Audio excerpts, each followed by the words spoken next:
आज श्रीमद् भागवत महापुराण की तृतीय दिवस में हम प्रवेश करते हुए चलते हैं प्रभु की उस कथा की ओर, जहां जाने के बाद हमें आनंद की प्राप्ति हो जाए। पर वो आनंद कहाँ प्राप्त होगा? जब हम प्रभु की कथा में जाएंगे। देखिए, बातें ना करें, कथा में ध्यान दोगे तो आनंद आएगा। तो सच्चा आनंद कहाँ प्राप्त होता है? भगवान की कथा में प्राप्त होता है ना? पर संसार के लोग आपसे यदि कोई पूछते हैं कभी कभी, तो क्या पूछते हैं? किसी ने पूछा तेरा व्यापार कितना है? क्या पूछा? किसी ने पूछा तेरा व्यापार कितना है? किसी ने पूछा तेरा परिवार कितना है? किसी ने पूछा तेरा औरों से व्यवहार कितना है? पर किसी ने ये नहीं पूछा कि तेरा हरि से प्यार कितना है। किसी ने ये नहीं पूछा कि तेरा उस परमात्मा से प्यार कितना है। पूछता है कोई? कोई नहीं पूछता है साहब। यहाँ सब लोग यही पूछते हैं कि तेरा व्यापार कितना है भैया, तेरा परिवार कितना बड़ा है भैया, तेरा औरों से व्यवहार कितना बड़ा है भैया। पर याद रखना, जब संसार के लोग ये बातें पूछते हैं तो समझ जाना कि ये लोग इसलिए पूछ रहे हैं कि जिनके विषय में ये पूछ रहे हैं वो यही छूट जाएगा, और जिनके विषय में ये नहीं पूछ रहे, बस साथ यदि रहेगा तो परमात्मा का प्यार ही साथ देगा। पर उसके बारे में कोई नहीं पूछता है। यह सब संसार की चर्चा होती है, पर इधर कथा भागवत जी की बता रही है, सुख में जो साथ दे उसे संसार कहा जाता है, और दुख में जो साथ दे उसे भगवान कहा जाता है ना? कब तक पूछेंगे लोग? जब तक हमारे पास में धन है, पैसा है, पद है, प्रतिष्ठा है, तब तक लोग पूछते रहेंगे। और जब ये समाप्त हो जाएगा तो लोग मुड़ करके देखने वाले नहीं है। यहाँ तो बैठे हैं कि कब 12वां दिन आए और 13वें दिन में हम मुक्ति का इंतजार करें। यहाँ भक्ति का कोई इंतजार नहीं कर रहा है साहब। यहाँ तो सब मुक्ति की तैयारी में बैठे हुए हैं। पर हमारे वेद शास्त्र और संत की वाणी बता रही है कि मुक्ति उद्धार नहीं करेगी, भक्ति उद्धार करेगी, है ना? तो जिन लोगों के लिए, जिस संसार के लिए हम उस परमपिता परमात्मा की भक्ति को छोड़ देते हैं, सत्य रूपी मार्ग को छोड़ देते हैं, याद रखना एक दिन वो संसार ही हमें छोड़ देता है। और आखिर है क्या हमारा यहाँ पर जिसके लिए हम जी रहे हैं? आखिर वो शरीर भी तो हमारा नहीं है, वो भी तो एक दिन मिट्टी में मिल जाएगा। तो फिर भरोसा किस पर कर रहे हो? और हमारे संत की वाणी बता रही है, मान मेरा कहना नहीं तो पछताएगा, और माटी का ये पुतला माटी में मिल जाएगा।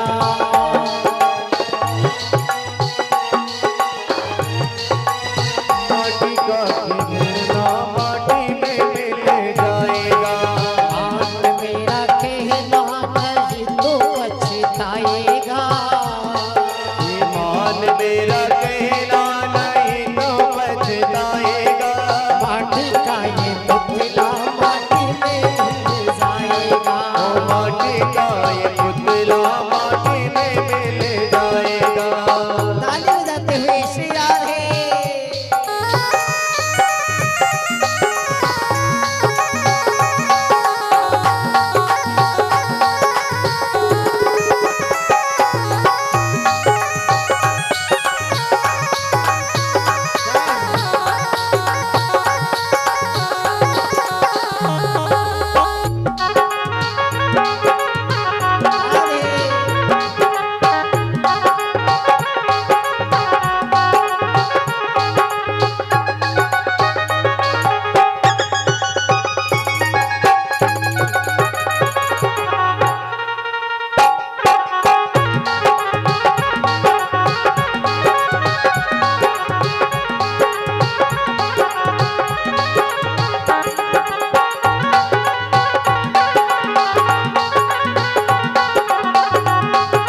तो एक दिन बहू का हो जाएगा, तेरा एक दिन बहू का हो जाएगा। माटी का ये टुकड़ा माटी में मिल जाएगा, माटी का खिलौना माटी में मिल जाएगा।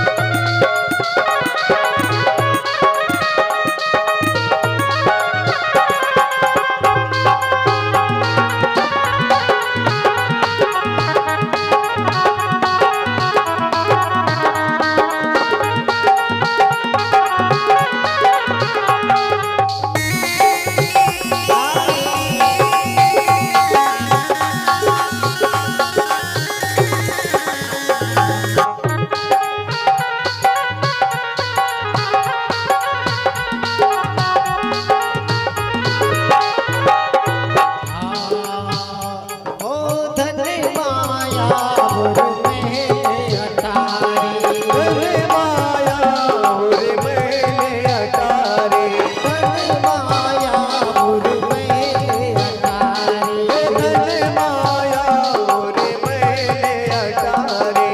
ये सब लालच की है झाड़ी, खाली हाथ आया और खाली हाथ जाएगा, खाली हाथ आया और खाली हाथ जाएगा। माटी का ये पुतला माटी में मिल जाएगा, माटी का ये पुतला माटी में मिल जाएगा।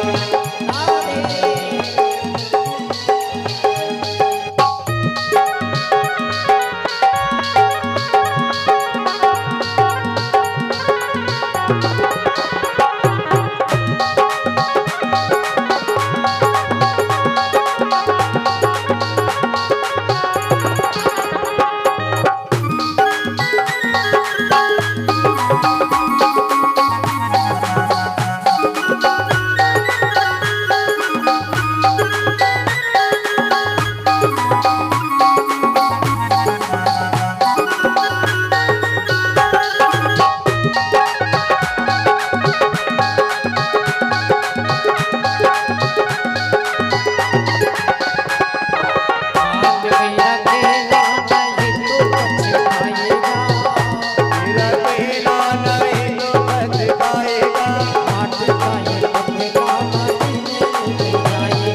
माटी का ये पुतला माटी में मिल जाएगा।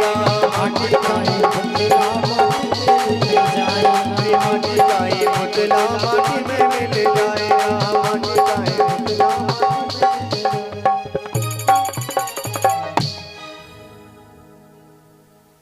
बोलिए कृष्ण कन्हैया लाल की जय। तो हमारे वेद शास्त्र और संत की वाणी यही बता रही है। भगवान श्री सुखदेव जी राजा परीक्षित को भागवत की कथा श्रवण करवा रहे हैं और बता रहे कि राजन, जिस जगह अपना हक भी छोड़ दिया जाता है वहां क्या होती है? राम कथा होती है। और जिस जगह दूसरे का हक भी ले लिया जाता है वहां क्या होती है? वहां राम कथा नहीं होती, वहां क्या होती है? महाभारत होती है ना? राम कथा में भरत जी सब कुछ छोड़ रहे हैं और इधर महाभारत के प्रसंग में व्यास जी बताते हैं कि जब भगवान श्री कृष्ण चंद्र जी शांति दूत बनकर के हस्तिनापुर गए और दुर्योधन से कहा कि दुर्योधन, तुम यदि पांडवों को 5 गांव भी दे दोगे तो ये युद्ध बंद हो जाएगा। तो दुर्योधन ने कहा, नहीं कृष्ण, ठीक है 5 गांव नहीं दो, 5 घर उन्हें रहने के लिए दे दो, मना कर दिया दुर्योधन। क्या कहा? बिना युद्धेन केशवा, हे केशव, युद्ध के बिना तो सुई की नोक के बराबर भूमि भी मैं पांडवों को नहीं दूं। कन्हैया ने कहा दुर्योधन तुम बिल्कुल अनर्थ करने जा रहे हो। बोले हाँ केशव, मुझे पता है कि ये अधर्म है, परंतु मेरी प्रवृत्ति ऐसी बनी हुई है कि मैं धर्म चाहते हुए भी नहीं कर सकता। बिना युद्धेन केशवा, युद्ध के बिना सुई की नोक के बराबर भूमि भी मैं देने के लिए तैयार नहीं। तो कन्हैया ने कहा दुर्योधन अब ये युद्ध शांति की ओर नहीं, अब ये युद्ध क्रांति की ओर जाएगा। तो जिस जगह अपना हक भी छोड़ दिया जाता है, जिस जगह अपना हक भी छोड़ दिया जाता है, वहां राम कथा होती है, और जिस जगह दूसरे का हक भी अपना लिया जाता है, वहां महाभारत होती है। माना दुर्योधन ने नहीं माना। क्यों नहीं माना? क्योंकि प्रवृत्ति ऐसी बनी हुई थी, संग ही ऐसा बना हुआ था कि जहां धर्म की बात चाहते हुए भी दुर्योधन नहीं मान पाया। परंतु अंत में विजय किसकी हुई? किसकी हुई? सत्य की हुई। और सत्य की तरफ कौन था? संख्या ज्यादा थी। किनकी तरफ? कौरवों की संख्या तो ज्यादा थी और पांडवों की संख्या कम थी, पर सत्य विजय किसकी हुई है? जिधर संख्या ज्यादा थी उधर विजय नहीं हुई, जिधर शंख वाला था उसकी विजय हुई। किसकी विजय हुई? जिधर शंख वाला था। सांसारिक दृष्टिकोण में संख्या से गिनती की जाती है, पर धर्म के मार्ग में संख्या से नहीं, धर्म के मार्ग में शंख वाला होना चाहिए। और गए थे कौन? दुर्योधन भी भगवान कृष्ण के पास में गया था और अर्जुन भी भगवान के पास में गया था जब महाभारत का युद्ध प्रारंभ होने जा रहा था। और उस समय भगवान श्री कृष्ण चंद्र जी द्वारिकापुरी में सो रहे थे। दुर्योधन गया और उसने देखा कि भगवान लेट रहे हैं, विश्राम कर रहे हैं, तो दुर्योधन भगवान के सिर की तरफ जाकर के बैठ गया। और अर्जुन जब गया तो भगवान के श्री चरणों में जाकर के बैठ गया। अब प्रभु जैसे उठे तो सबसे पहले दृष्टि किस पर पड़ी? जो चरणों में बैठा हुआ था। दुर्योधन ने बगल से कहा द्वारिकाधीश पहले मैं आया हूं और मैं कब से बैठा हुआ हूं। कन्हैया ने कहा दुर्योधन मुझे पता है पहले तुम आए हो, परंतु पहले नजर मुझे अर्जुन आया है। क्यों? क्योंकि ये मेरी नजरों में बैठा हुआ है। तो कथा ये संदेश ले रही है कि रोज परमात्मा के द्वार पे आते जाते रहोगे। संसार की नजरों में भले रहो ना रहो, पर मेरे गोविंद की नजर में यदि बने रहोगे तो मानव जीवन का उद्धार हो जाएगा। है ना? इधर समझ में नहीं आए, थोड़ा और समझने की कोशिश करो। कभी कभी आपको कहीं किसी रिश्तेदारी के कार्यक्रम में जाना है, अब सामने वाले के यहाँ निमंत्रण है, आपको जाना जरूरी है, पर समय आपके पास में कम है, तो आप क्या विचार करोगे कि यार बड़े व्यक्ति के घर का निमंत्रण है, जाना भी मेरा जरूरी है, पर मेरे पास समय कम है। तो क्या करते हैं? हम जाएंगे तो जरूर, भले उस व्यक्ति के यहाँ भोजन नहीं करेंगे, भले उसके यहाँ पानी नहीं पिएंगे, पर उसकी नजर में आ जाएंगे तो वो मान लेगा कि ये व्यक्ति मेरे कार्यक्रम को अटेंड करके गया है। उसी प्रकार संसार में रहते हुए आप रोज परमात्मा के द्वार पर जाओ और ये विचार मत करो कि कोई मुझे देखेगा तो अच्छा कहेगा कि मैं भगवान के मंदिर में जा रहा हूँ। नहीं, हमारी भक्ति ऐसी होना चाहिए कि संसार के लोग हमें देख नहीं पाए, केवल हमारा सांवरिया सेठ हमें देख ले, बस उसकी नजर में आ गए तो फिर हमें कोई देखे नहीं देखे कोई दिक्कत की बात नहीं। तुम तो उसकी नजरों में बने रहो। तो कन्हैया ने कहा बोले मेरी नजर में तो कौन आया है? अर्जुन आया है। क्योंकि वो सामने आकर के बैठा हुआ है। अच्छा ठीक है भैया, पहले तुम आए, दुर्योधन से पूछा क्या लेना चाहते हो। दुर्योधन ने कहा, बोले द्वारिकाधीश तुम्हें पता नहीं है महाभारत का युद्ध होने जा रहा है। अच्छा, बोले हाँ, तो मैं तुमसे सहायता मांगने आया हूँ। भगवान ने कहा, भैया मैं सहायता कैसे करूं, मैंने तो प्रतिज्ञा कर रखी है। क्या प्रतिज्ञा? कि मैं महाभारत के युद्ध में शस्त्र नहीं उठाऊंगा। अच्छा, बोले हाँ, मैं शस्त्र नहीं उठाऊंगा, मैं लड़ाई झगड़ा नहीं करूंगा भैया, क्योंकि तुम भी मेरे हो और अर्जुन भी मेरा है, मैं किसका पक्ष लूं, तुम ही बताओ दुर्योधन। तो दुर्योधन, देखो भगवान कितनी जल्दी इंसान को माया में डाल देते हैं। पर याद रखना, संसार में अच्छाई भी है, बुराई भी है, गुण भी है, अवगुण भी है। परमात्मा ने हर चीज तो बनाई है, पर लेना क्या ये तुम्हारी बुद्धि पर निर्भर करता है ना। तुम्हें अच्छाई लेना है या बुराई लेना है, तुम्हें गुण लेना है या अवगुण लेना है, ये तुम्हारे ऊपर निर्भर करता है। पर महाराज आज सबसे ज्यादा लोग कहाँ रहते हैं? जिस जगह अधर्म हो, जिस जगह बुराई हो, जिस जगह अवगुण हो, अच्छी जगह कम लोग और बुरी जगह ज्यादा लोग नजर आते हैं। क्यों नजर आते हैं? इधर समझ में नहीं आए, थोड़ा और समझने की कोशिश करो। भगवान का मंदिर अच्छी जगह है ना, पर सुबह शाम बेचारे पुजारी जी को घंटी बजाने वाला नजर नहीं आता। आरती उतारते तो इंतजार करते हैं कि कोई आ जाए और घंटी बजा दे तो मैं भगवान की आरती कर दूं। तो लोगों ने कहा, महाराज आप तो इंतजार भी मत करो, हमने वो इलेक्ट्रॉनिक मशीन रख दी, उसको चालू करो, बजाओ और भगवान की आरती करो। हमारे पास समय नहीं है।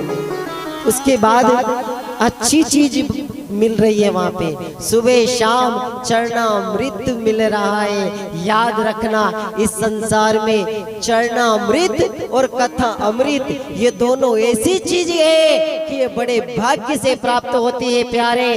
कथा अमृत तो साल भर में एक बार मिलता है, पर चरणामृत तो रोज मिल रहा है। और याद रखना, जो व्यक्ति रोज परमात्मा के द्वार पे जाकर के चरणामृत पी करके यदि काम पर कार्य पड़ जाता है तो संसार में कभी भी उसका कार्य बिगड़ता नहीं, हमेशा बनकर के ही आता है।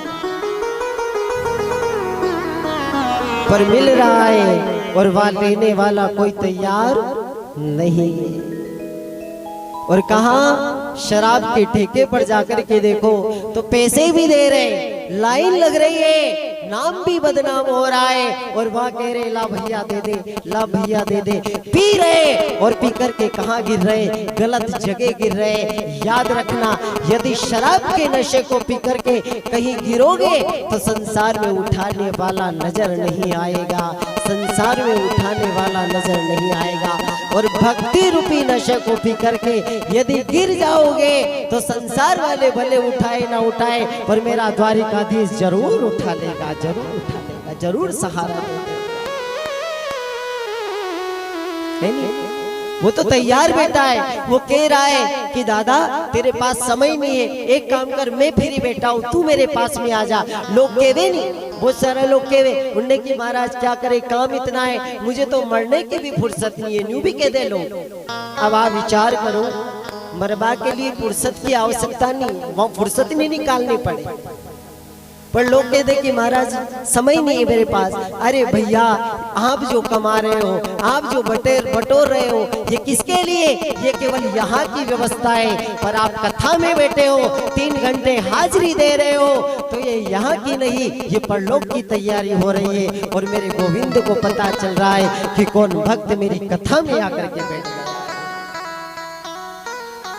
है। नहीं, इधर भी समझ में नहीं आए, थोड़ा और समझने की कोशिश करो। जब आप टीवी देखते हो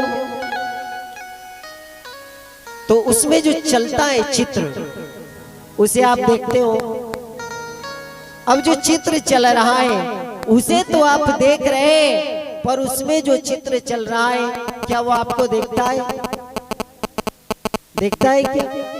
नहीं देखता है। आप तो उसे देख रहे हैं, पर उसमें जो चल रहा है वो आपको नहीं देखता है। आप भगवान की कथा में आए हो, आपने भगवान को देखा? नहीं देखा। पर मेरा भगवान आपको देख रहा है कि कौन भक्त मेरी कथा में आकर के बैठ गया है। यही अंतर है कथा और सत्संग में। पर याद रखना, संत की वाणी बताती है कि जीवन में कभी भी टीवी देखते वक्त भोजन मत करना और चाय पीते वक्त कभी अखबार मत पढ़ना, क्योंकि टीवी देखते वक्त यदि भोजन करोगे तो जितने भी गलत दृश्य चल रहे हैं आपके जो है अंदर उतर जाएंगे, और चाय पीते वक्त यदि अखबार पढ़ोगे तो जितनी बुरी खबरें आई है वो सब चाय के साथ अंदर उतर जाएगी। पर क्या करें महाराज, यहाँ तो बिना टीवी देखे और बिना मोबाइल देखे भोजन उतरता नहीं है। पर याद रखना, शास्त्र और संत की वाणी कथा बता रही है कि आजकल मन मोहन में नहीं लगता है, आजकल मन मोबाइल में ज्यादा लगता है।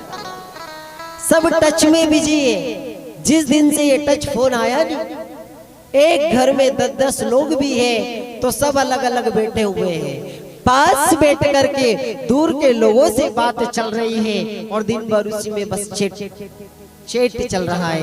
याद रखना, मोबाइल धोखा दे सकता है परंतु मोहन धोखा नहीं दे सकता। इसलिए मन को मोबाइल में नहीं, मन को मोहन में लगाओगे तो उद्धार हो जाएगा। लगाना पड़ेगा।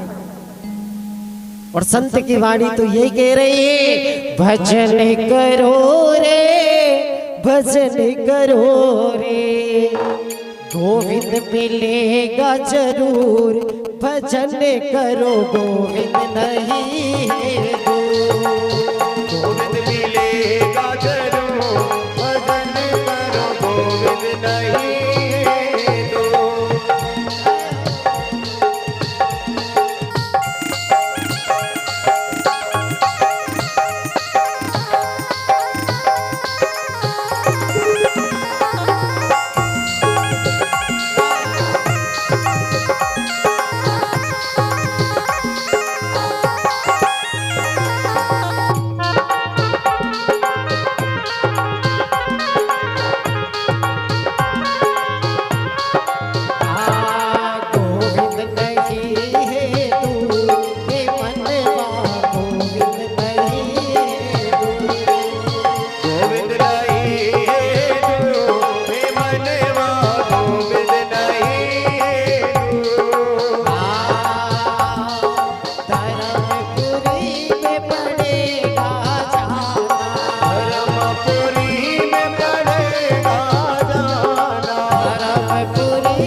जीवन सा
सुमिरन कर ले। सत्संग सेवा सुमिरन कर ले। पुण्यों से तू झोली भर ले। पुण्यों से तू झोली भर ले। जीवन सार यही है मनवा गोविंद दूर नहीं। ये जीवन सार यही है मनवा गोविंद दूर नहीं।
कृष्ण कन्हैया लाल की जय। जय तो बोला करो, बोलिए कृष्ण कन्हैया लाल की जय।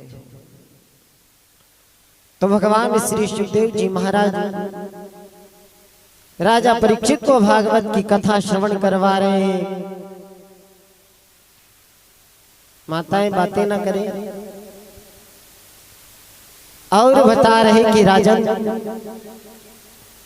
कल की कथा में आपने श्रवण किया, भगवान ब्रह्मा जी ने जब सृष्टि को आगे बढ़ाया तो सबसे पहले ब्रह्मा जी ने जो है नारद जी, फिर सनकादिक ऋषियों को प्रकट किया। ये कथा आपने कल श्रवण की है। अब सनकादिक ऋषि जब पहुंचे हैं भगवान नारायण के द्वार पर,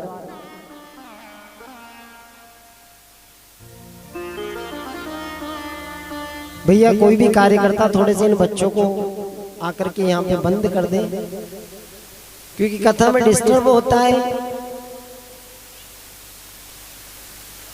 हाँ, नहीं तो फिर ये बातें कर ले अपन चुप हो जाए। हाँ, एक एक शब्द अनमोल है कथा का। आप करोड़ों रुपए भी खर्च कर लो तो भी अनमोल शब्द यदि निकल जाएंगे तो दोबारा मिलेंगे नहीं। इसलिए ध्यान ये रखो कि ये शब्द छूटने ना पाए, इसलिए ध्यान आपका कथा में होना चाहिए। बोई फसल पकी तो भुट्टे भुट्टे तो सब किसान ले गए, और वो डंडा जो है भोलेनाथ और पार्वती के लिए चोर करके चला गया। तो कहने का अर्थ ये है कि अच्छा हो तो हम और बुरा हो तो भगवान पर निर्भर है। नहीं तो मन का भाव ऐसा नहीं बनाना चाहिए। परमात्मा से कहो कि तेरी रजा में मेरी रजा है, जो तू देगा उसी में मैं मंजूर हूँ। तू महल में रखे तो तेरी मर्जी, और तू झोपड़ी में रखे तो तेरी मर्जी। हमारे ज्ञान जगोलो रहबा दे हमारा सतगुरु जी का मेला में। मने ज्ञान जगोलो सेवा दे सतगुरु जी का मेला में।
सतगुरु जी का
कृष्ण कन्हैया लाल की जय हो। देखो जय बोलने में कंजूसी मत किया करो। बोलिए कृष्ण कन्हैया लाल की। अभी भी थोड़ा कम। बोलिए कृष्ण कन्हैया लाल की। मेरी आवाज बैठ गई तुम्हें बुलवाने के लिए, पर तुम फिर भी बोलिए कृष्ण कन्हैया लाल की। हाँ, तो कथा कहाँ चल रही थी अपनी?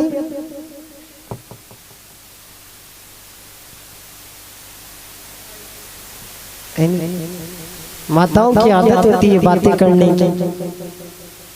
घर में भोजन बनाए तो वहां बाता, कभी कभी पानी की मटकी माथे पे धरी हो और 20 किलो भी उसमें वजन हो और रास्ते में कोई दूसरी बाई मिल जानी तो उन्हें घंटों भर बीत जावे पर उस पानी की वजन नहीं लगता है कि मेरे माथे पर जो है गगरी भी पानी की रखी है नहीं। तो भोजन बनाए वहां बाता, पानी लाए वहां बाता और कथा सत्संग में जावे वहां भी बाता, पर यमदूत की पड़ेगी नहीं लाता, जदे छूटेगी था की बाता, इसलिए बातें न किया करो। बोलिए कृष्ण कन्हैया लाल की जय हो। हाँ, तो कथा हमारी चल रही थी हिरण्यकश्यप को जब भगवान ब्रह्मा ने वरदान दिए और उसने कहा बोले पृथ्वी पर मृत्यु ना हो और आकाश में मृत्यु ना हो, बाहर मेरी मृत्यु ना हो, भीतर मेरी मृत्यु ना हो, दिन में मेरी मृत्यु हो ना रात्रि में मेरी मृत्यु ना हो, अस्त्र के द्वारा हो ना शस्त्र के द्वारा हो, ऐसा वरदान मुझे दे दीजिए। और ब्रह्मदेव 12 ही महीने में किसी महीने में मेरी मृत्यु ना हो। भगवान ब्रह्मा ने बोल दिया जाओ तथास्तु। अब महाराज नगर में आ गया और उसने विचार किया कि मैंने मृत्यु को जीत लिया है, परंतु इधर हिरण्यकश्यप को पता चला कि मेरे घर में एक बालक का जन्म हो गया है, तो मैं अपने बालक से जाकर के मिलूंगा। जब हिरण्यकश्यप अपने बालक से मिलने के लिए पहुंचा, आवाज लगाई बेटा, उसी क्षण जो है प्रहलाद जी महाराज दौड़ करके आए और दूर से ही अपने पिता से प्रणाम कर लिया। बोले पिताजी जय श्रीमन्नारायण। हिरण्यकश्यप ने जब नारायण नाम सुना तो विचार करने लगा कि ये बबूल का पेड़ मेरे घर में कहां से आ गया। अरे जिस नारायण का वध करने के लिए मैं भगवान ब्रह्मा से वरदान लेकर के आया हूँ, उसी नारायण का भगत मेरे घर में कहां से आ गया, दूर कर दिया। नहीं चाहिए ऐसा पुत्र मुझे। पढ़ने के लिए विद्यालय भेजा गया, पर वहाँ गुरु पढ़ाए क्या और वो बालक पढ़े क्या, क्योंकि वो बालक तो माँ के गर्भ में सब कुछ पढ़ लिख करके आया था। इधर देव ऋषि नारद जी ने जब 9 महीने तक सत्संग सुनाया तो वो तो भगवान का भक्त निकला महाराज। एक दिन जो है प्रहलाद जी को कमरे में बंद कर दिया गया। दासी दूध का कटोरा लेकर के जाती है, उसमें उसने विष मिला दिया और प्रहलाद जी के पास में पहुंच गई। बेटा पी लो, तुम्हारी माँ ने दूध भेजा है। पर प्रहलाद जी जब पीने लगे तो मेरे गोविंद ने भोलेनाथ से कहा प्रभु जहर पीने का काम मेरे भक्तों का नहीं, विष पीने का काम तो तुम्हारा है। क्योंकि जो अमृत पीते हैं उन्हें देव कहते हैं और जो विष पीते हैं उन्हें महादेव कहते हैं। मेरे भोलेनाथ विष का पान कर गए और प्रहलाद जी महाराज दूध का पान कर गए। सवेरा हुआ, जब दरवाजा खोला फिर प्रहलाद जी बाहर निकले और अपने पिताजी से कहा बोले अब भी समय है, अब भी मेरे हरि को भज लो, अब भी गोविंद नारायण को भज लो। कई प्रयास कर लिए हिरण्यकश्यप ने, परंतु प्रहलाद जी महाराज का वध नहीं कर पाया। एक दिन जो है प्रहलाद जी महाराज की बुआ हिरण्यकश्यप की बहन होलिका अग्नि स्नान करती थी, तो उसने प्रहलाद जी को गोदी में बिठा लिया और जब अग्नि स्नान करने लगी तो कहते हैं उस बुआ को उस समय याद आई कि आज मैं कितना बड़ा पाप करने जा रही हूँ, मेरी गोदी में एक भगवान का भक्त बैठा हुआ है। तो कहते हैं अग्नि भगवान ने उसको ऐसी चादर प्रदान की थी कि उसको यदि वो ओढ़ लेती थी तो अग्नि उसके शरीर को जला नहीं पाती थी। उस समय होलिका ने विचार किया कि आज मेरे हाथों कहीं पाप न हो जाए, इसलिए भगवान का भक्त यदि मेरी गोदी में बैठा है तो उसने अपने तन की वो चादर उठाई और प्रहलाद जी के ऊपर वो डाल देती है। कहते हैं होलिका स्वयं जल करके नष्ट हो जाती है और उसने प्रहलाद जी महाराज को जीवन दान प्रदान किया। और महाराज भगवान का भक्त कमल के पुष्प की तरह खिल जाता है। और कमल के पुष्प की तरह जब भगवान का भक्त खिला, उसे क्षण जो है हिरण्यकश्यप हाथ में तलवार लेकर के खड़ा हो गया। कहने लगा बेटा तू कहता है मेरा नारायण मेरा नारायण, अब बता क्या इस खंभ में भी तेरा नारायण है? हिरण्यकश्यप से प्रहलाद जी ने कहा, बोले पिताजी मेरा परमात्मा तो जल चर थल चर नभ चर नाना, हर जगह मेरा परमात्मा समाया हुआ है, पर बस उसे देखने के लिए दृष्टि चाहिए। कहते हैं जैसी दृष्टि वैसी सृष्टि, उस परमात्मा को देखने के लिए आंख चाहिए। क्योंकि चित्र सुंदर नहीं होता है, चरित्र सुंदर होता है। भवन सुंदर नहीं होता है, भावना सुंदर होती है ना। इंसान सुंदर नहीं होता है, इंसानियत सुंदर होती है। जब प्रहलाद जी महाराज कहते हैं कि मेरे परमात्मा को देखने के लिए दृष्टिकोण सही होना चाहिए, तो इस खंभ में भी मेरा परमात्मा है। और मैंने सुना है त्रेता युग में यदि एक भगवान पत्थर से नारी को प्रकट कर देते हैं, तो आज ये भक्त प्रहलाद एक पत्थर से भगवान को क्यों प्रकट नहीं कर सकता? प्रहलाद जी महाराज को भरोसा है अपने पर। प्रभु श्री राम की चरण रज जब गौतम नारी अहिल्या पत्थर की बन गई थी और श्री रामचंद्र जी जब जंगल में जा रहे थे, उस समय विश्वामित्र जी आगे आगे जा रहे, पीछे श्री राम जी चले जा रहे, उनके पीछे भैया लक्ष्मण जा रहे, पर गुरुदेव आगे निकल गए। गुरुदेव का ध्यान नहीं गया और राम जी ने जब देखा उस पत्थर की शिला की तरफ तो रुक गए। तो गुरुदेव ने कहा, बोले राम तुम रुके क्यों? राम जी ने कहा मैं इसलिए रुका, मुझे ऐसा लग रहा है कि ये पत्थर की जो शिला है ये कोई पत्थर नहीं, ये नारी है। तो गुरुदेव ने कहा राम इसकी ओर तो कोई नहीं देखता है। तो राम जी ने कहा, गुरुदेव जिसकी ओर कोई नहीं देखता उसकी ओर भगवान देखता है, जिसकी ओर कोई नहीं देखता उसकी ओर भगवान देखता है। गौतम नारी साप बस विपुल धरी देह, चरण कमल रज चाहती कृपा करो रघुवीर। जब एक भगवान पत्थर से स्त्री को प्रकट कर सकते हैं, तो एक भक्त पत्थर से भगवान को क्यों नहीं प्रकट कर सकता? कहते हैं खंभ को अग्नि से गर्म करवाया, बिल्कुल अग्नि के समान तपा हुआ वो खंभ था। परंतु प्रहलाद जी महाराज जब उस खंभ को बाहों में भरने लगते हैं, उसे क्षण खंभ फोड़ करके नरसिंह भगवान प्रकट हो जाते हैं। कौन ये नरसिंह भगवान की?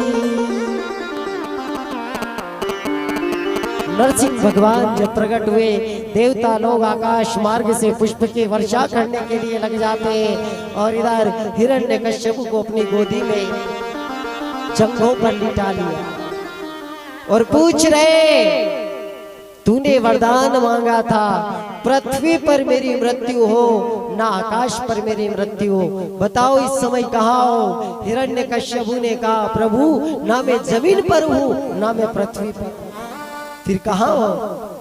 प्रभु ने अपनी जंघों पर बिठा रखा था। तुमने वरदान मांगा था न दिन में मेरी मृत्यु हो न रात्रि में मेरी मृत्यु हो, बताओ इस समय? बोले प्रभु ना दिन है ना रात है, तो कौन सा समय चल रहा है? बोले संध्या वेला का समय चल रहा है। तूने वरदान मांगा था बाहर मेरी मृत्यु हो ना हो, अंदर मेरी मृत्यु ना हो, बताओ इस समय तुम बाहर हो या भीतर? उसने कहा प्रभु ना मैं बाहर हूँ ना भीतर हूँ, क्योंकि मेरे प्रभु डेली के ऊपर बैठे हुए थे। इसीलिए उस दिन से परंपरा चली आ रही कि आज भी शाम के समय हम लोग डेल पर नहीं बैठते हैं, क्योंकि मेरे प्रभु ने संध्या वेला में हिरण्यकश्यप का। तो भगवान नारायण कहाँ रहते? क्षीर सागर में।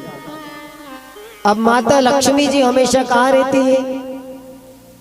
भगवान नारायण के चरणों में। देखो लक्ष्मी जी और भगवान नारायण में झगड़ा हमेशा कम होता है। क्यों होता है? झगड़ा नहीं होता है लक्ष्मी नारायण, होता है पर इतना बड़ा भी नहीं होता है जितना संसार में होता है। तो झगड़ा क्यों नहीं होता है? क्योंकि लक्ष्मी जी हमेशा कहाँ रहती है? भगवान के श्री चरणों में, है ना। तो कथा ये संदेश दे रही है कि यदि हम गृहस्थ आश्रम में रहते हैं तो हमें भी शांति की आवश्यकता है, हमें भी प्रेम की आवश्यकता है। और कहते हैं जिस घर में प्रेम ना हो वो घर घर नहीं मरघट के समान दिखाई देता है ना। क्योंकि प्रेम जहां नहीं रहता है वहां लक्ष्मी का वास नहीं रहता है ना। तो लक्ष्मी जी कहाँ रहती है? हमेशा भगवान नारायण के चरणों में। तो कथा ये संदेश दे रही है कि जिस घर में पति पत्नी में प्रेम होता है, सास बहू में प्रेम होता है, उस घर में हमेशा लक्ष्मी का वास रहता है। किस घर में वास रहता है लक्ष्मी का? जिस घर में पति पत्नी में प्रेम हो, सास बहू में प्रेम हो, उस घर में लक्ष्मी का हमेशा वास रहता है। तो महाराज जब सनकादिक ऋषि भगवान नारायण के दर्शन करने के लिए पहुंचे और मार्ग में द्वारपालों पर जब क्रोध किया सनकादिक ऋषियों ने, तो भगवान नारायण ने विचार किया कि ये सनकादिक ऋषि हमारे दर्शन करने के लिए आ रहे थे, पर इन्हें क्रोध आ गया है, इसलिए अब एक काम करो, अब ये अंदर नहीं आए, इससे पहले हम बाहर चले जाए तो बाहर जाकर के सनकादिक ऋषियों को दर्शन दे दें। तो भगवान नारायण बाहर आए और सनकादिक ऋषियों को प्रभु ने दर्शन दे दिए। अब सनकादिक ऋषियों को जब दर्शन हुआ भगवान का, और कहते हैं जय और विजय को जब श्राप लगा कि तुम एक जन्म नहीं 3 जन्म तक राक्षस शौर्य को प्राप्त करोगे, है ना। अब गलती क्या हुई? एक गलती ऐसी हुई और ऐसा एक्सीडेंट हुआ कि भगवान के लोक में निवास कर रहे थे और झट से पृथ्वी पर आ गए। अब पृथ्वी पर आकर के क्या बनना पड़ा? राक्षस बनना पड़ा। तो एक जन्म में क्या बने? हिरण्याक्ष और हिरण्यकश्यप। दूसरे जन्म में क्या बने? रावण और कुंभकर्ण। और तीसरे जन्म में दंतवक्र शिशुपाल। तीनों जन्म तक ये राक्षस होने को प्राप्त हुए, है ना। पर याद रखना, इन राक्षसों को मारने के लिए स्वयं भगवान को अवतार लेना पड़ा। तो कथा को समझना कि यदि ये राक्षस है, कर्म इनके गलत है, तो भगवान को आना क्यों पड़ा? इधर समझ में नहीं आए, थोड़ा राम कथा से सीख लेना। जब श्री रामचंद्र जी वन को गए 14 वर्ष के लिए, तो भगवान जिनकी भ्रगुटी थोड़ी सी टेढ़ी हो जाए, भ्रगुटी विलास सृष्टि लय होई, जिनकी भ्रगुटी यदि टेढ़ी हो जाए तो सृष्टि में प्रलय हो जाए, तो क्या उन भगवान को लंका में जाना पड़ा रावण मारने के लिए? नहीं, प्रभु यदि चाहते तो अयोध्या में बैठे बैठे रावण का वध कर देते थे, पर लंका क्यों जाना पड़ा? और क्यों माता सीता को लंका में पहुंचना पड़ा? तो एक सुंदर सी कथा आती है कि जब माता सीता का विवाह हुआ और वो बहू बनकर के अयोध्या में आई थी।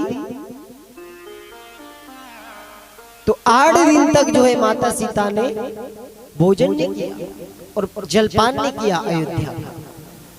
आखिर क्यों? 8 दिन हो गए, 8 दिनों तक माता सीता ने ना तो जलपान किया और ना भोजन किया। क्यों? जब पूछा तो माता सीता ने कहा किस अयोध्या में मुझे 8 दिन हो गए और मैंने यदि जल नहीं लिया और भोजन नहीं लिया है तो इसका एक विशेष कारण ये है, मेरे पिता ने मुझे बताया था कि बेटी तू जिस घर में जा रही है उस घर में एक भाणेज की हत्या का दोष लगा हुआ है। किनके सिर पर वो दोष लगा था? राजा दशरथ के सिर पर, जिन्होंने श्रवण कुमार का जो है उनके हाथों से बाण लग गया था। और जिस घर में भाणेज की हत्या का दोष लगा हुआ हो उस घर में मैं ना भोजन ले सकती हूँ और ना जल पी सकती हूँ। अच्छा, तो फिर इसका कोई उपाय तो होगा कि ये दोष मिट जाए? बोले हाँ बिल्कुल उपाय है। क्या उपाय है? बोले उपाय ये है कि कोई ब्राह्मण यदि इस घर में आकर के भोजन करे तो वो दोष मिट सकता है, परंतु शर्त ये ब्राह्मण तो बहुत सारे मिल जाएंगे और हम भोजन करवा देंगे, क्या वो दोष समाप्त हो जाएगा? नहीं, ब्राह्मण ऐसा होना चाहिए कि आज दिन तक जो है कभी भी जीवन में किसी यजमान के घर जाकर के उसने ना तो जलपान किया हो ना भोजन किया हो ना कहीं जाकर के वो दक्षिणा लेकर के आया हो, ऐसा ब्राह्मण यदि भोजन करे तो ही वो दोष मिट सकता है। अब ऐसा ब्राह्मण कहाँ मिलेगा पूरी अयोध्या में? कोई ब्राह्मण को तो कोई ना कोई जजमान रोज बुलाता रहता है, महाराज आज हमारे घर आओ, आज हमारे घर भोजन करो, और कोई भी तिलक लगा करके दक्षिणा दे देता है। पूरी अयोध्या में ऐसा ब्राह्मण नहीं मिला महाराज, सब दूर खोज लिया। तो फिर धीरे धीरे धीरे धीरे जब चर्चा आगे बढ़ी तो पता लगा कि हाँ एक ब्राह्मण ऐसा है जिसने कभी भी किसी जजमान के यहाँ जाकर के ना तो भोजन किया है ना जलपान किया है और ना कहीं से जो है वो दक्षिणा लेकर के आया है। कौन है वो ब्राह्मण? वो ब्राह्मण है लंकापति रावण। कभी किसी के यहाँ भोजन नहीं किया।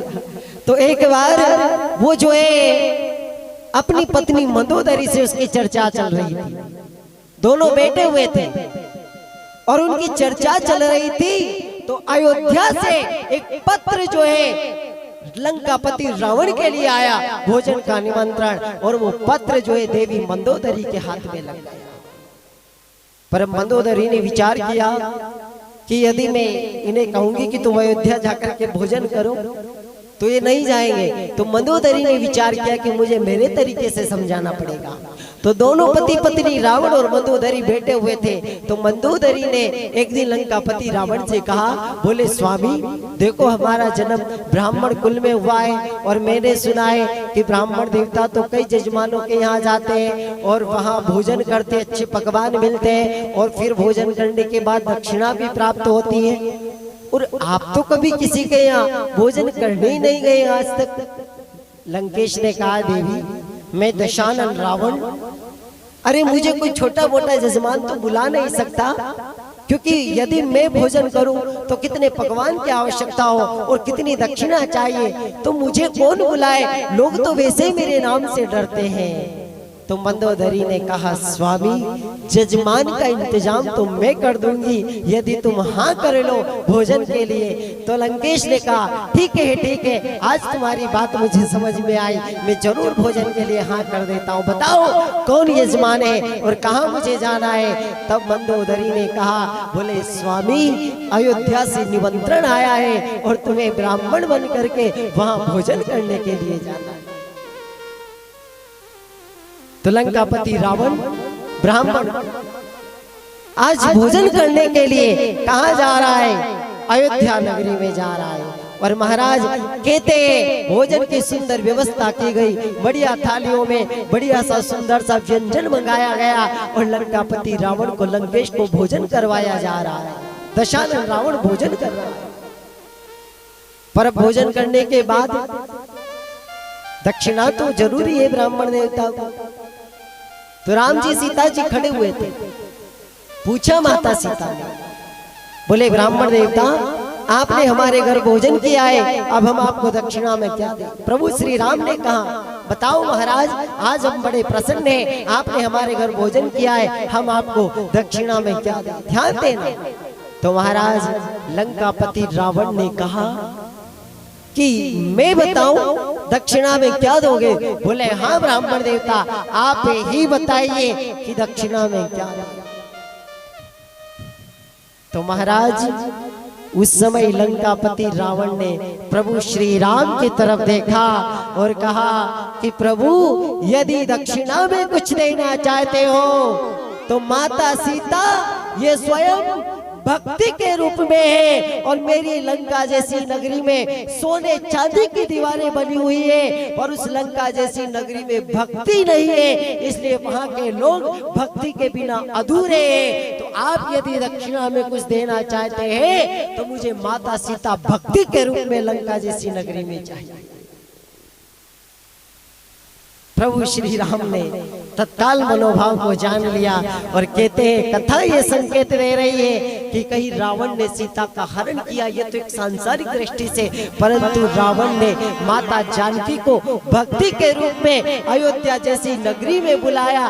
क्यों? क्योंकि यदि जानकी नहीं आएंगी तो राम नहीं आएंगे, क्योंकि जहाँ भक्ति नहीं होती है वहाँ राम जी नहीं आते हैं। और कहते हैं जब माता जानकी भक्ति के रूप में लंका की नगरी में पहुंच गई तो राम जी को आना ही पड़ा, और सारे लंका वासियों ने प्रभु के दर्शन करके और अपने जीवन को भी धन्य किया।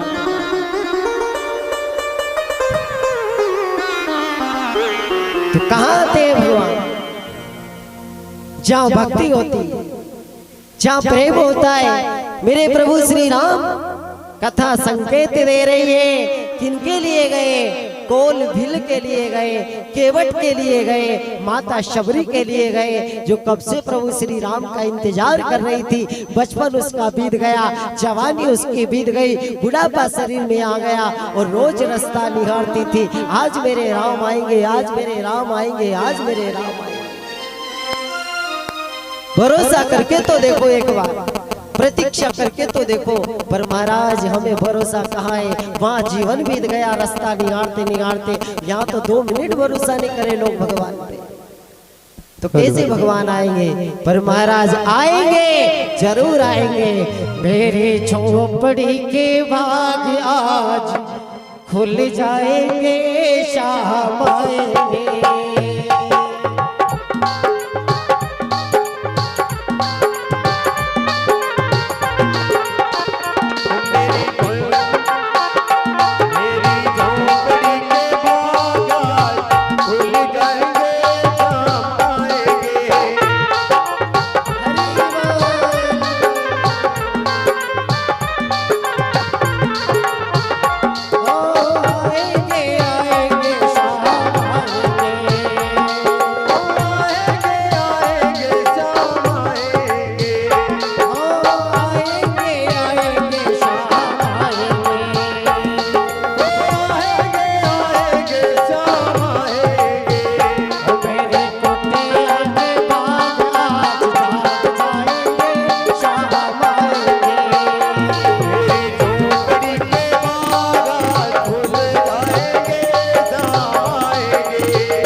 कृष्ण कन्हैया लाल की शांति बना करके कथा का आनंद ले। तो किस लिए जाना पड़ा? माता सीता को इसलिए जाना पड़ा कि मेरे भक्त ने मुझे बुलाया है, इसलिए राम जी को भक्ति को पहुंचाना पड़ा लंका में। फिर मेरे प्रभु श्री राम गए। तो कथा भी यही संदेश दे रही है कि जहाँ भक्ति होती है वहां भगवान को आना पड़ता है। तो प्रसंग हमारा चल रहा है, जब जय और विजय को श्राप लगा, राक्षस बने, तो हिरण्याक्ष और हिरण्यकश्यप बने। अब भगवान ने 12 अवतार लेकर के हिरण्याक्ष का वध किया। इधर हिरण्यकश्यप को पता चला कि मेरे भाई का वध जो है नारायण ने कर दिया है, तो उसने भगवान से क्या बना लिया? शत्रुता बना ली। और अपने नगर में उसने ढिंढोरा पिटवा दिया कि जो भी नाम लेगा मेरा नाम लेगा, मेरे शत्रु का कोई नाम नहीं लेगा। अब गांव के लोग सारे परेशान, ना तो स्वयं भगवान का नाम ले और ना लोगों को भगवान का नाम लेने दे। तो भगवान ने विचार किया कि काम करो, इसी के घर में जो है मेरे भक्त को पहुंचा दिया जाए। कर्म करे तो क्यों करे, करके क्यों पछताई, बोया पेड़ बबूल का तो आम कहाँ से खाए। पर भगवान का नाम एक अग्नि के समान है। किसके समान है? अग्नि के समान है। आप यदि आंख बंद करके अग्नि में हाथ डालोगे फिर भी वो जलाएगी, और आंख खोल के हाथ डालोगे फिर भी वो जलाएगी।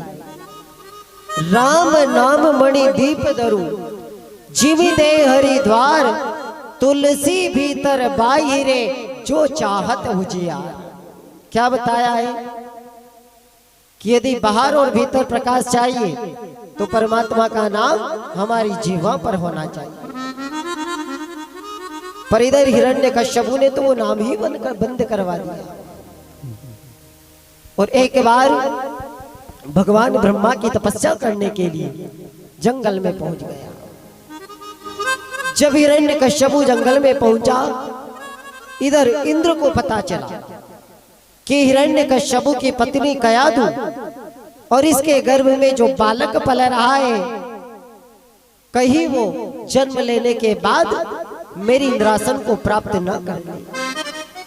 तो इंद्र जो है देवी कयाधु के पास में आया और उसे खींच करके जो है घसीट करके लेकर के जा रहा था कि मैं इसका गर्भ नष्ट कर दूं। उसी क्षण देव ऋषि नारद जी आ गए और नारद जी ने कहा, इंद्र ये क्या करने जा रहे हो? एक नारी पर हाथ उठा रहे हो। अरे इसके कोख में जो बालक पल रहा है वो तुम्हारी इंद्रासन का अधिकारी नहीं, वो इसके ही पिता का जो है विनाश करने वाला रहेगा और संसार में धर्म का प्रकाश करने वाला रहेगा। तो देव ऋषि नारद जी 9 महीने तक देवी कयाधु को क्या सुनाते हैं? सत्संग सुनाते हैं। सत्संग जो है 9 महीने तक देवी कयाधु को देव ऋषि नारद जी ने श्रवण करवाया। इधर इंद्र जो है चला गया वापस स्वर्ग की ओर और हिरण्यकश्यपु भगवान ब्रह्मा की तपस्या कर रहा। अब भगवान ब्रह्मा की जब तपस्या कर रहा तो ब्रह्मा जी का सिंहासन डोलने लगा। ब्रह्मदेव प्रकट हुए और हिरण्यकश्यपु से कहा कि मांगो, क्या वरदान मांगना चाहते हो? अब हिरण्यकश्यपु ने क्या कहा? बोले ब्रह्मदेव, आप यदि वरदान देना चाहते हो तो ऐसा वर दीजिए कि कभी भी मेरी मृत्यु ना हो। क्या मांगा हिरण्यकश्यपु ने? कभी भी मेरी मृत्यु ना हो। अब देखो लोग भगवान से मांगते हैं तो कितने चतुर हैं। भगवान से मांगने में भी बुद्धि लगाई हिरण्यकश्यपु ने कि मैं ऐसा वर मांगू कि कभी मेरी मृत्यु ना हो, और जब मैं अमर बन जाऊंगा तो सारे विश्व का विजेता बन जाऊंगा, फिर मुझे जो है देवताओं से डर नहीं लगेगा, है ना। तो भगवान ब्रह्मा ने कहा, बोले भैया ये तो सृष्टि के नियम के विरुद्ध है, आया है सो जाएगा, जिसका जन्म हुआ है उसकी मृत्यु निश्चित है, इसके बदले में कोई दूसरा वरदान मांगना चाहते हो तो मांग लो, है ना। तो हिरण्यकश्यपु जैसे भगवान ब्रह्मा जी से वरदान मांग रहा है, तो मांगने में कितनी चतुरता है। हम भी भगवान से मांगते हैं, हम भी परमात्मा से मांगते हैं, पर कथा ये संदेश दे रही है कि भगवान से मांगो मत। क्यों? बिन मांगे मोती मिले, मांगे मिले न भीख। और जो सब कुछ दे रहा है उससे क्या मांगो? अरे उसने इतना सुंदर जीवन दे दिया, ये क्या कम है? और फिर भी उससे मांगोगे। याद रखना, उस परमात्मा से मांगने की आवश्यकता नहीं, आप उसके द्वार पर जाते रहो, रोज चक्कर लगाते रहोगे तो मेरा परमात्मा बिन मांगे इतना दे देगा कि जीवन में कभी भी कल्पना न करो, इतना भी हो देगा। पर संसार के लोग बड़े चतुर होते हैं साहब। एक बार भगवान भोलेनाथ और पार्वती जी जो है जंगल से निकल करके जा रहे थे। अब भोलेनाथ ने क्या देखा, पार्वती जी और भोलेनाथ ने, कि एक किसान जो है माथे पर हाथ लगा करके बैठा हुआ था। तो पार्वती जी को शंका आई, क्योंकि पार्वती जी बड़ी दयालु है और बड़ी जल्दी जो है प्रसन्न हो जाती है, क्योंकि संसार में एक देवता ऐसे है, कौन? भगवान भोलेनाथ, जिनके मंदिर में कभी ताला नहीं लगता है। आप रात की 12 बजे भी जाओ तो भोले भंडारी का द्वार खुला हुआ है।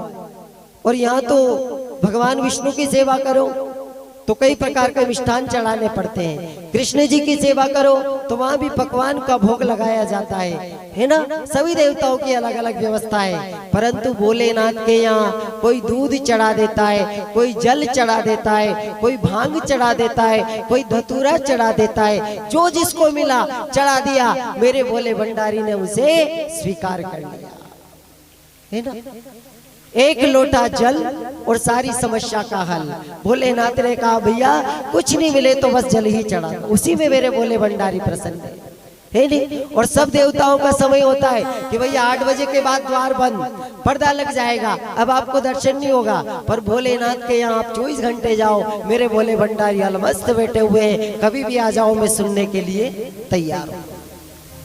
तो पार्वती जी ने भोलेनाथ से कहा, बोले प्रभु ये किसान बड़ी चिंता में बैठा है, आप इसका दुख जाकर के हम पूछते हैं।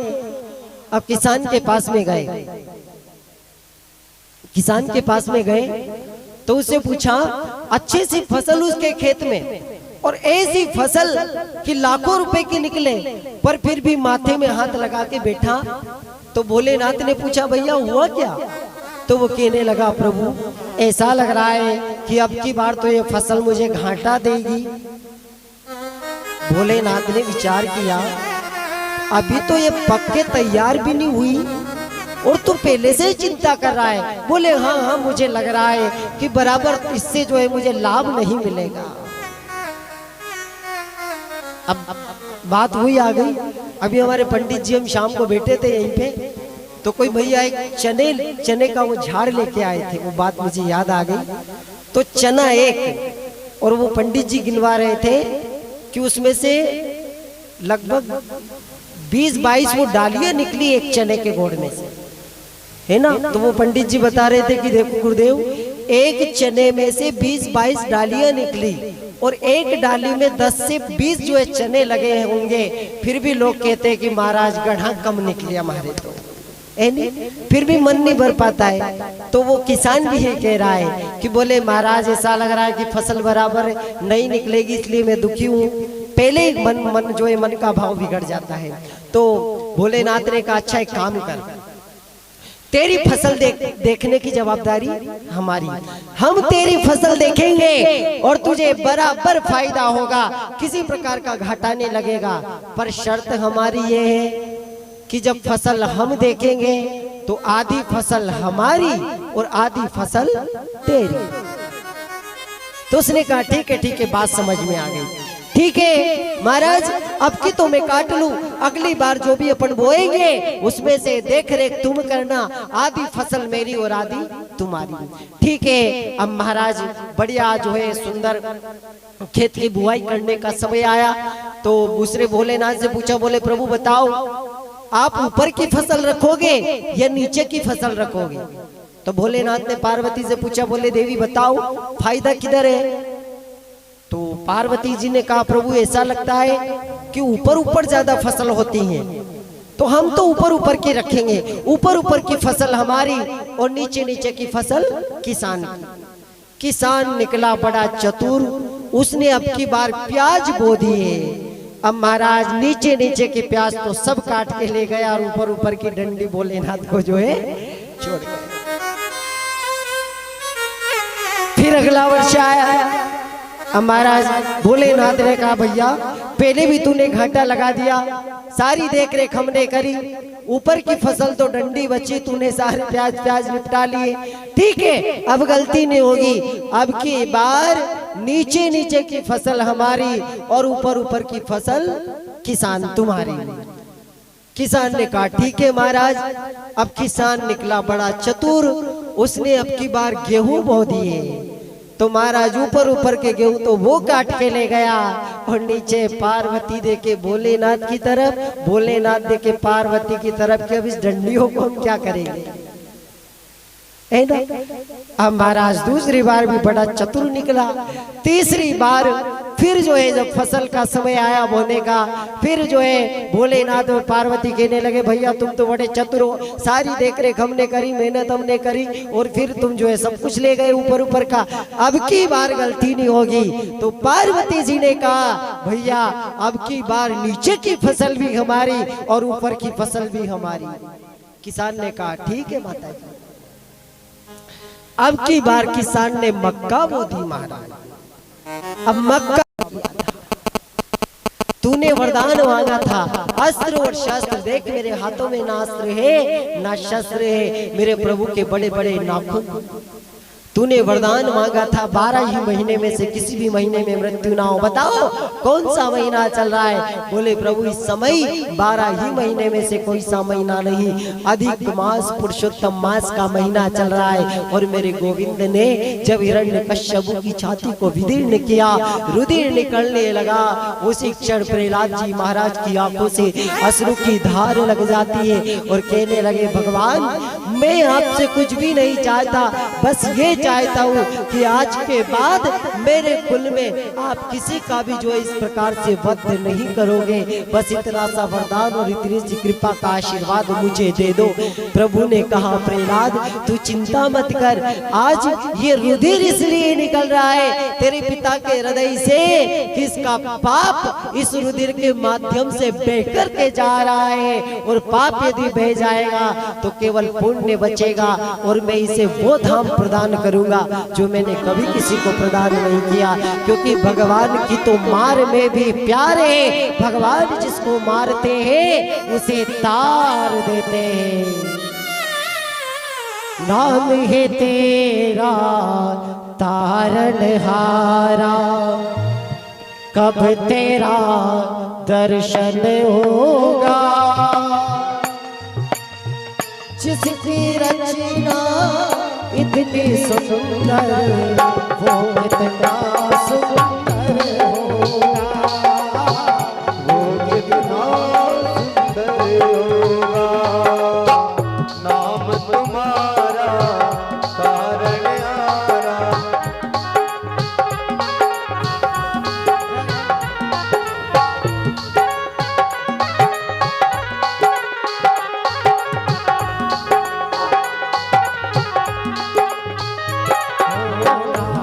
तुम्हारा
रचना इतनी सुंदर, वो कितना सुंदर होगा।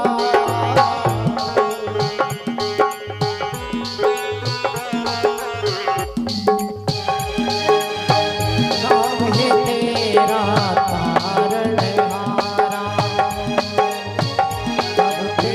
कब तेरा दर्शन होगा, इसकी प्रतिमा इतनी सुंदर, तो कितना सुंदर होगा। वो कितना सुंदर होगा।